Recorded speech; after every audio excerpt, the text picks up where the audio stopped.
Magandang gabi mga masters, bali ngayon po ay 4 na videos po ma-upload ko po sa aking YouTube channel. Tama nga mga masters, 4 na videos nga po ang ma-upload ko.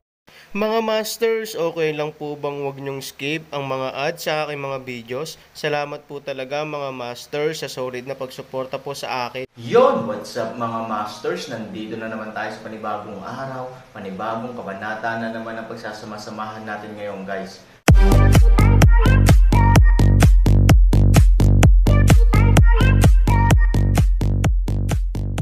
Bali mga masters, kung bago ka pa lang po sa aking YouTube channel, please click the subscribe button, lalong-lalo na po yung notification bell guys, para maging connected pa rin tayo sa isa't isa at maging updated kayo sa mga susunod ko pang video. Bali mga masters, bago natin umpisahan ng kwento ay mag-shoutout po muna tayo para sa mga solid nating tagapakinig. Shoutout kay Danino Wamar at shoutout kay DM3XT. Yun na nga mga masters, no? Bali hindi na ito patagalin. In 3, 2, 1, let's go!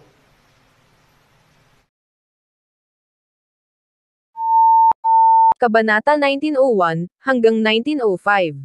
Narinig mo na ba na ang lalaking nagngangalang Aaron ay sasali sa lahat ng mga kompetisyon sa pagmamarka? Siya ay talagang naghahanap ng kamatayan. It's more than death. Sa tingin ko, nagbibiro lang siya. Maaaring may tunay na kakayahan si Old Lee na tumanggap ng mga apprentice. Kung tutuusin, hindi pa tumatanggap ng apprentice ang matandang Lee. True skill. Ano ang isang master sa secular na mundo para sa apocalypse? Gaano man siya kalakas, may kukumpara pa rin ba niya si Lintong? Tinatrato ito ng karamihan bilang isang biro. Ang bawat isa sa 4 na antas ay isang malaking threshold. Sa partikular, ang antas ng Chanzi ay napanatili ang record ng walang hamon sa nakalipas na 10 taon. Maging si Lintong, nakilala bilang anak ng langit, ay hindi kailanman nang ahas na subukan ang Chanzi level challenge. Si Han Sanyi, isang bagong dating sa Chanqi, ay naglakas loob na lumahok ng padalos-dalos. Sa pananaw ng mga taga-Chanqi, maaaring siya ay isang bagong panganak na guya, o may mali sa iyong utak. Pinag-uusapan ng lahat ang bagay na ito. Masasabing ang Aaron ay hindi pa dumarating sa apocalypse, at ang kanyang pangalan ay sumikat sa apocalypse sa lalong madaling panahon, ngunit ang ganitong paraan ng pagiging sikat ay nagpapatawa sa mga tao, at ito ay mas katulad ng isang payaso na sinusubukang magpahanga, iba pa. Anong pinagsasabi mo? Nang mainit ang usapan ng mga iyon, galing sa likuran ang boses ni Lintong. Bagamat walang tunay na karapatan si Lintong sa apocalypse, maraming tao ang kailangang matakot sa kanyang posisyon bilang anak ng langit, dahil oras na lang para makapasok siya sa power level ng apocalypse. Lintong, Aaron ang pinag-uusapan natin, yung katawa-tawang tao. Oo, sa tingin namin ay katawa-tawa na dapat siyang sumali sa lahat ng mga kompetisyon sa pagmamarka. I don't know if he is always confused. He would accept such a person as an apprentice. May umakbay sa Lintong na may paggalang. Halata na ang taong ito ay sinusubukang pasayahin si Lintong at sinabing, Lintong, sa aking palagay, maaaring talagang nalilito si Mr. Lee. Hindi niya makita ang isang mapagmataas na anak na tulad mo. Kailangan niyang tanggapin ang isang payaso bilang isang apprentice. Pakiramdam ko wala talaga akong kwenta para sayo. Isang malamig na ngiti ang ibinigay ni Lintong. Hindi niya alam kung bakit kinuha ni Elder Lee si Aaron bilang kanyang apprentice, ngunit sa kanyang opinyon, ito ay talagang isang hanggal na gawa. Sa kanyang mga nagawa sa Apocalypse, paano may kukumpara sa kanya ang Aaron? Oo, iniisip din namin. Bagamat hindi ko alam ang lakas ni Aaron, siya ay isang secular na tao. Paano siya may kukumpara sa iyo? You are the fastest growing man in the Apocalypse. Kahit tingnan mo ang buong Apocalypse, wala kang mahahanap na mas hihigit pa sa iyo. Aaron is nothing. Hindi ko alam kung ano ang tumatakbo sa isip ng matandang Lee. Ilang tao na ang nagsimulang purihin si Lintong. Lahat sila ay mga lokal na karakter. Kung magkakaroon sila ng magandang relasyon sa mga taong tulad ni Lintong, magkakaroon sila ng suporta sa Chanqi sa hinaharap. Tuwang-tuwa si Lintong nang marinig ang mga salitang ito. Nagustuhan niya ang pambabala ng iba, ngunit hindi niya ipinakita ang kanyang kulay sa ibabaw. Mahina niyang sinabi, ang matandang Lee ang timeman ng 4 na tarangkahan. Dapat ay may sariling dahilan siya kung bakit niya ito gagawin. Paano ka magiging isang malaking tao tulad niya? Nararamdaman lang namin na wala kaming kwenta para sa iyo. Sayang ang mga talentong tulad mo ay nabaon. Isang malamig na ngiti ang ibinigay ni Lintong. Kawawa naman. Paano ito nakakaawa? Kapag dumating si Aaron sa Apocalypse, natural na magkakaroon siya ng paraan para patunayan na siya ay mas mahusay kaysa sa Aaron. Bukod dito, ang Aaron, na walang alam na mabuti o masama, ay kailangang lumahok sa lahat ng mga kompetisyon sa pagmamarka. Maya-maya, magbibiro siya. Wala nang kailangang gawin si Lintong sa yugtong ito. Kailangan lang niyang panuurin ang Aaron na nawalan ng mukha. Higit sa lahat, napakalapit na ngayon ng Lintong sa ikatlong bulwagan, at ang pinuno ng ikatlong bulwagan ay nangako sa kanya na hanggat handa siyang maging isang tao ng ikatlong bulwagan, ang ikatlong bulwagan ay tututukan sa pagsasanay sa kanya. Ini-imagine pa ni Lintong na balang araw ay tatapakan niya ang buong 4 na tarangkahan, na pagbayaran niya ang matandang Lee sa kanyang desisyon, at malalaman ng lahat ng nasa 4 na tarangkahan kung gaano kalungkot si Lintong kung wala siya. Tama na. Maaari mong pag-usapan ang mga salitang ito ng palihim, ngunit huwag mong ipasa kay Kuya Yi. Sabi ni Lintong. Sa harap ng mabait na paalala na ito, ilang tao ang paulit-ulit na tumango. Ngunit ang buong talakayan ng Aaron ng Apocalypse ay hindi titigil dahil sa katahimikan sa mga araw na ito. Halos lahat ay nagsasalita tungkol sa Aaron sa kanilang bakanteng oras. Ang ganitong sitwasyon, tulad ni Yuncheng 4 na taon na ang nakalilipas, noong unang sumali si Aaron sa pamilyang Su, ay binatikos at pinagtawanan din ni Yuncheng.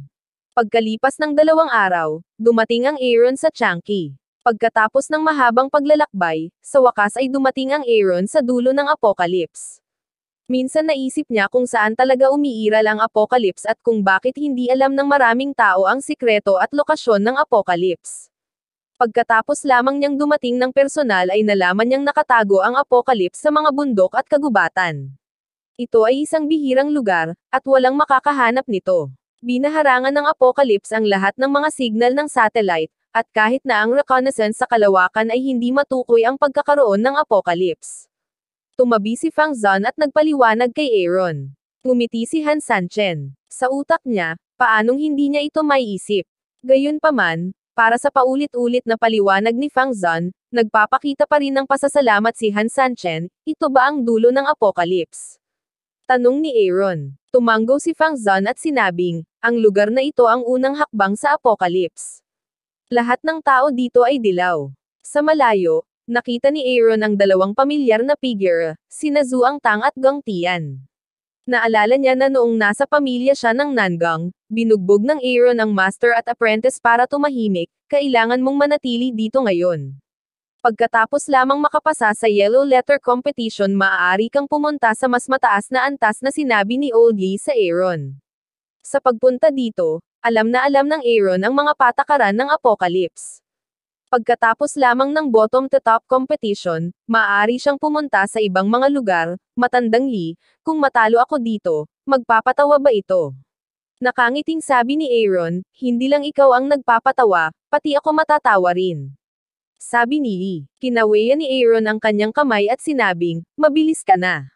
Ang ganitong lugar ay hindi isang lugar kung saan maaari kang manatili bilang isang senior. Matapos tingnan si Fang Zan, umalis si Hilaw. Susunod, binibigyan niya si Fang Zan ng pagsasanay para sa Aaron. Kailangan lang niyang maghintay ng Aaron sa 4 na gate. Sa oras na ito, maraming mga dilaw na karakter na nakarinig na dumating ang Aaron ay lumitaw ng sunod-sunod, nakatingin sa Aaron na parang unggoy, ang taong ito ay Aaron. Wala akong nakikitang espesyal. Nakakatawa na ang mga katulad niya ay dapat sumali sa lahat ng grading competition. Bulag talaga si Old Lee. Kinukuha pa niya ang gayong tao bilang isang apprentice. 10 milyong beses na mas mahusay si Lintong kaysa sa kanya. Sa mata ng ibang tao, ang Aaron ay walang kabuluhan maliban sa kanyang gwapong hitsura. Gayunpaman, ang Chanqi ay hindi isang lugar kung saan ang mga tao ay makakain sa pamamagitan ng kanyang hitsura. Wala siyang tunay na lakas at hindi makatayo ng matatag sa Chanqi, ang lalaking ito kahit na nagdala ng babae dito. Hindi man lang ba niya kayang alagaan ang sarili niya at kailangan pang alagaan. Young master, daw ito ng mayamang pamilya. Tila naging spoiled siya mula pagkabata at hindi niya kayang lumaki ng walang pag-aalaga ng isang yaya. Hahaha, katawa-tawa.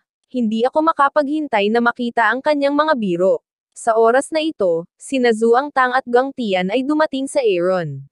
Ang kanilang saloobin sa Aaron ay iba kumpara sa ibang tao, at ginawa nila wala ni Kay titing na pang-aalipusta, dahil alam nila ang lakas ng Aaron kaysa sa iba. Bilang unang general ng Aaron, hindi sila kwalipikadong tumawa sa Aaron. Aaron, hindi ko inaasahan na makikita ka kaagad. Sinabi ni Zhuang Tang kay Aaron, ilang buwan na ang nakalipas. Hindi ito mabilis, ngunit hindi ko inaasahan na dilaw ka lang pala, sabi ni Aaron. Zhuang Tang light smile, at hindi naisip Aaron ang mga salitang ito ay sarcastic. Sinabi, grade ang competition ay hindi kasing simple ng iniisip mo, kahit na dito ay dilaw, mayroong maraming mga nakatagong masters. At saka, ang challenge ngayong taon sa yellow character level ang pinakamalupit. Maraming tao ang sumasali dito. Hindi madaling humanap ng paraan. Si Gang Tian ay hindi kasing tahimik ni Zhuang Tang. Nang makitang tila hinamak ng Aaron ang kahulugan ng Huang Zi, sabi niya. Han-3,000 sa harap ng 2 tao paalalahanan, hindi kawili-wili, ngunit nodded at sinabi, salamat sa iyong mabait na paalala, ngunit dahil ako ay dumating, tiyak na hindi mananatili dito. Susunod, dinala ni Fang Zan ang Aaron sa isang lugar ng pahinga. Dahil sa mas mataas na proporsyon ng mga lalaki sa Apocalypse, ang mga babae ay partikular na kaakit-akit dito. Gusto ng mga taong iyon na ibaba ang kanilang mga mata kay Jiang Yingying. Sa secular na mundo, ang hitsura ni Jiang Yingying ay hindi pambihira, ngunit ito ay napakahusay din sa mga ordinaryong babae. Para sa Apocalypse, ang kanyang hitsura ay dapat na ang pagkakaroon ng pinakamahusay na kagandahan. Upang hindi magkaroon ng pagkakataon ang mga taong may kulay na salita sa kanilang noo, nag-ayos si Han Sanchen ng 2 kwarto para kay Fang Zan. Shifu, mababa ang tingin ng taong ito sa yellow letter level, at gusto rin niyang makita kung ano ang hitsura niya kapag nanlambot siya sa kompetisyon. Pagkaalis ng Aaron nagngangalit si Gang Tian at sinabing, bahagyang umiling si Zhuang Tang, sinabi, natatakot ako na walang ganoong pagkakataon. Master, anong ibig mong sabihin? Sa tingin mo magtatagumpay siya? Kumunat ang noo ni Gang Tian at sinabing, sa tingin mo ba talagang nagbibiro si Mr. Lee? Kung hindi siya sigurado, paano niya ito magagawa? Sa aking palagay, hindi matagumpay na mahaharap ng Aaron ang hamon ng antas ng Tianzi, ngunit ang antas ng Huang Zi ay dapat na madali para sa kanya, sabi ni Zhuang Tang. Lalong hindi kumbinsido ang puso ni Gang Tian. Siya ay sumali sa Apocalypse sa loob ng maraming taon, at siya ay lumahok sa 2 mga kompetisyon sa pagmamarka, ngunit hindi sila naging matagumpay. Bakit kaya ma-promote si Han? Hindi ako naniniwala. In my opinion, he has to stay at the yellow letter level for at least 2 years. Sabi ni Gang Tian. Tinapik ni Zhuang Tang si Gang Tian sa balikat at sinabing, hindi mo kailangang maging hindi kumbinsido. Ang kanyang Panginoon at ang iyong Panginoon ay hindi magkatulad. Paano mo maihahambing sa kanya? May 5 araw pa bago magsimula ang grading competition. Ang susunod na hakbang ay ang pagsasanay ni Fang Zan para sa Aaron at Jiang Yingying. Bagamat dumating si Jiang Yingying sa Apocalypse na may Aaron sa isang espesyal na kapasidad, ang mga patakaran ng Apocalypse ay hindi magbabago dahil sa kanya. Kung gusto niyang makapasok sa mas mataas na antas ng lugar, kailangan din ni Jiang Yingying na lumahok sa kompetisyon sa pagmamarka. Sa harap ng pagsasanay, hindi nagpabeya ang Aaron. Simula nang pumunta siya rito, natural na kailangan niyang gawin ang lahat. Hindi mahalaga kung ay desgrasya niya si Hilaw o hindi. Ang pinakamahalaga ay hindi niya mapahiya ang kanyang sarili. Sa huling bahagi ng gabi ng 3 araw ng pagsasanay, si Jiang Yingying ay bumalik sa kanyang silid upang magpahinga, habang ang Aaron ay nakaupo pa rin sa ilalim ng liwanag ng buwan. Sa mga mata ng mga tagalabas, nagpapahinga siya sa puwang sa pagsasanay, ngunit nararamdaman ni Aaron 2 bungo sa harap ng kanyang dibdib sa sandaling ito, na tumutugma sa malayong tawag ng lakas sa kanyang katawan. Tila consciously attracted ang dalawa. Ang pakiramdam na ito ay nakita ni Aaron sa unang araw ng pagsasanay, kaya nagkaroon siya ng matapang na ideya na isama ang lakas ng kanyang bungo sa kanyang katawan, na walang alinlangan na magpapalakas sa kanya. Ngunit pagkatapos ng ilang pagtatangka, hindi alam ng Aaron kung ano ang gagawin. Dati, kapag siya ay natutulog, siya ay may splitting headache, na tanda ng kapangyarihan ng bungo na dumadaloy sa kanyang katawan. Ngunit ngayon, nawala ang pakiramdam na ito, tulad ng katawan ni Aaron na umabo. Umabot sa saturasyon ng lakas, kaya hindi na umaapaw ang lakas ng bungo sa kanyang katawan. Sa oras na ito, biglang binuksan ni Aaron ang kanyang mga mata, hindi ko alam kung kailan, nakatayo sa harap ng isang magandang babae, sa maliwanag na liwanag ng buwan ay partikular na gumagalaw. Sa iyong pagbabantay, papatayin kita. Libu-libong beses ka nang namatay. Kapag nagsasalita ang babae, malamig ang boses.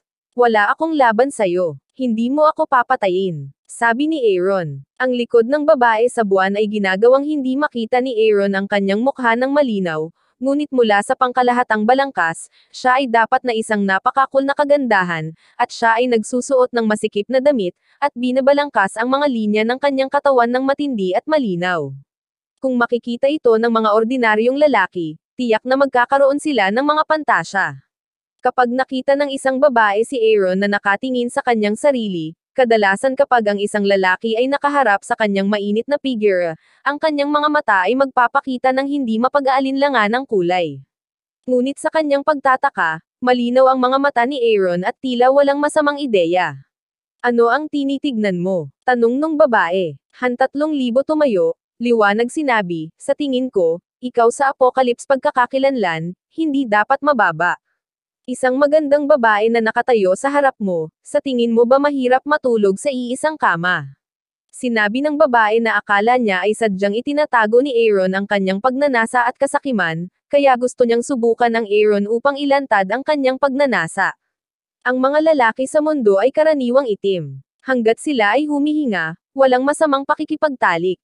Ito ang definition niya sa mga lalaki. Gayunpaman, kapag nakilala niya si Aaron, siya ay tiyak na mabibigo, dahil ang Han 3,000 ay nagawang manatiling hindi kumikibo sa harap ng pang-aakit ni Chien. Ang kanyang katapatan kay Ivory ay hindi matitinag ng isang magandang babae. If you're here to throw yourself in my arms, don't worry. I'm not interested in you. Sabi ng Aaron. Ihagis ang iyong sarili sa mga bisig. Bakas ang galit sa mga kilay ng isang babae. Sa katayuan niya, paano niya may hagis ang kanyang mga braso sa isang lalaki? Basta sabi niya, Apocalypse will attract all men, alam mo bang sapat na yon para patayin kita? Kinagat ng babae ang kanyang mga ngipin. Hindi natakot si Aaron. Tumingin siya ng diretso sa babae at sinabing, ang Apocalypse ba ay lugar kung saan maaari mong gawin ang anumang gusto mo? Dahil doon, si Aaron ay dumiretso. Hindi niya alam kung sino ang babae o kung bakit siya nagpakita. Ngunit hindi siya interesado dahil sa kanyang puso, walang babae ang makakapantay kay Ivory. Naikuyom ng babae ang kanyang kamao at gustong patayin si Aaron, ngunit hindi siya nawala sa kanyang isip dahil siya ay galit. Hindi talaga kayang magpatayan ng Apocalypse. Ito ay isang tuntunin na walang karapatang suwayin. Kahit na anak siya ni Qingfeng, ang pinuno ng 3 bulwagan, hindi niya magagawa ito, basura.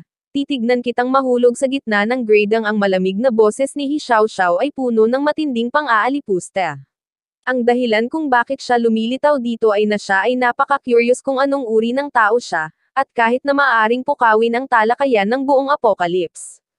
Pagkatapos ng pagpupulong, kinumpirma ni Xiaoxiao ang sinabi ng mga taong iyon. Ang Aaron ay isang walang kwentang basura.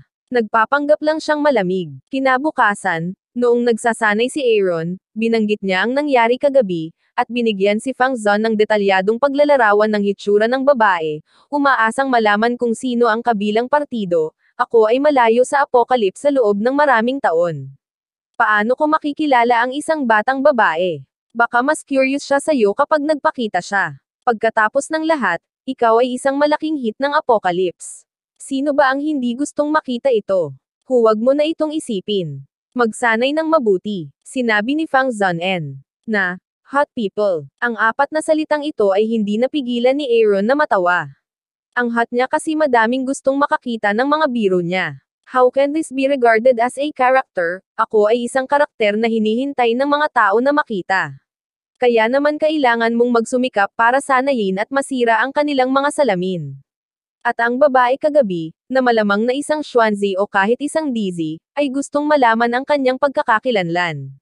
Kailangan mong manalo sa kompetisyon sa pag-uuri upang magkaroon ng pagkakataong sinabi ni Fang Zon. Umiling si Han 3,000, isang ganap na hindi interesadong hitsura, ang nagsabi, casual ko lang itatanong, kung ano ang pagkakakilanlan niya kung anong tao, sa akin ay hindi mahalaga. Kung marinig niya ang mga salitang ito, gagawin niya tiyak na nagsusuka ng dugo sa galit. Bilang anak ni He Chingfeng, ang pinuno ng 3 bulwagan, kilala rin siya bilang anak ng langit. Siya ang bagay ng pabor ng maraming tao. Sino ang nang-ahas na hamakin siya ng ganito sa buong apocalypse? Sa mata ni Aaron, isa lang siyang tao na walang kwenta, boy, hinahangaan kita niyan. Sabi ni Fang Zan sabay buntong hininga, in terms of women, Aaron has achieved something na halos lahat ng lalaki ay hindi kayang gawin. Hindi matitinag ang mukha niya. Ang taos-pusong nararamdaman niya para kay Ivory ay matututuhan mula sa araw at buwan. Yun na nga mga masters, no? Bali panibagong kabanata na naman yung natapos natin ngayong gabi.